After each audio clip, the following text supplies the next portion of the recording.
After awakening from a dream in the late 1800s, Robert Louis Stevenson crafted the novel The Strange Case of Dr. Jekyll and Mr. Hyde. During that same period, Sigmund Freud was dabbling in psychoanalysis and developing his own theories of the id, superego, and ego, a theorem that was to forever change our understanding of the human mind.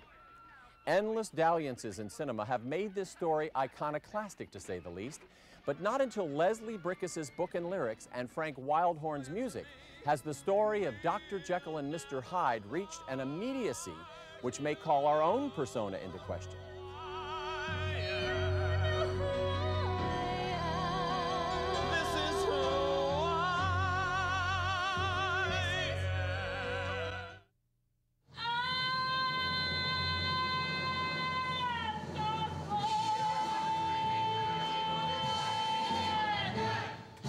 Lucy is able to look into the eyes of someone and know them.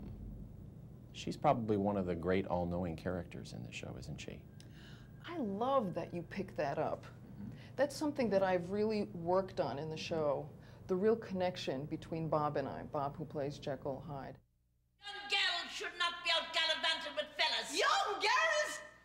I'm 40 years old, for feck's sake! Finish it! I don't know if anybody's touched on this or not, but I have tremendous sympathy for your character because you have endured an awful lot of abuse, maybe physical, maybe not, from the daughter, and you have put up with her, and she doesn't survive without you. She's not able to stand on her own 2 feet. I totally love you. You're the first person who has ever said that to me. Everyone sees what's happened to Maureen.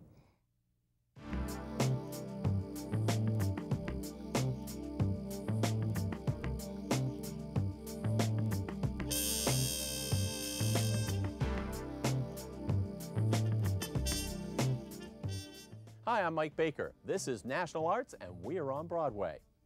The first original American play on Broadway in the 1999 season was Warren Leight's gripping new play, Sideman.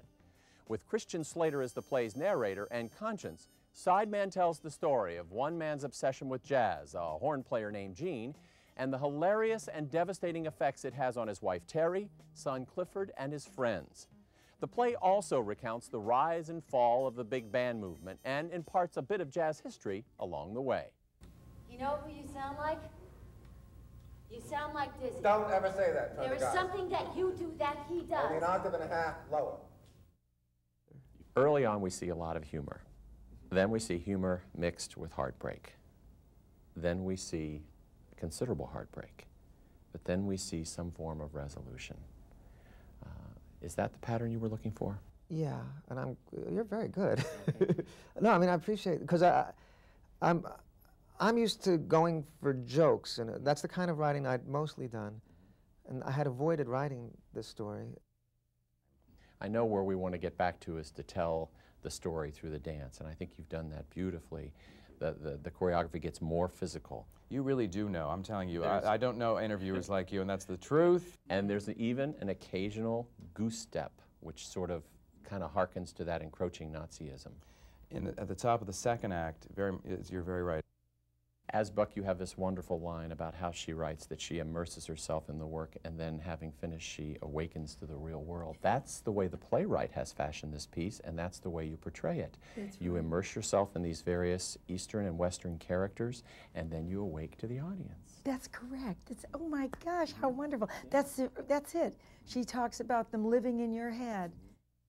Speaking of that, do you think that somehow the characters that we play, that we gain anything from that, at least psychologically, or is it just subconscious wash? For me, when I was doing Very Bad Things, it came at such a perfect time, you know, and to play a character that was so energetic and so passionate and you know, could just let all that stuff out. It was sort of, you know, it was another one of those things that was kind of like it was put in my life at the exact right time for me to do, so I'm grateful for that.